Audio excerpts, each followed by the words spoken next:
আপনাদেরকে আমরা দেখাবো একটি টুকরা পাম্প কিভাবে সোলার প্যানেল দ্বারা স্থাপন করা হয়। দেখুন, এখানে 15টি 150 ওয়াটের সোলার প্যানেল স্থাপন করা হয়েছে এবং এখানে একটি কন্ট্রোলার এবং 2 হর্স পাওয়ার সোলার পাম্প স্থাপনের মাধ্যমে এখানে একটি পাওয়ার হাউস করে এর ভেতর দ্বারা এই বড় পুকুরে আমরা পানি সরবরাহ করছি।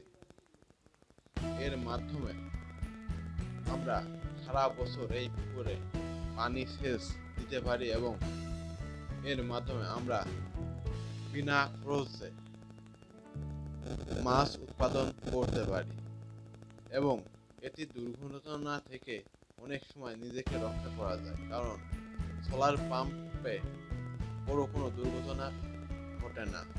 এই ভিডিওটি থেকে যদি আপনাদের আলাদা করে কোনো প্রশ্ন থাকে তবে আপনারা কমেন্টে বলতে পারেন। আমি পরবর্তী ভিডিওতে আপনাদের অ্যান্সার দেওয়ার চেষ্টা করব। ধন্যবাদ সবাইকে।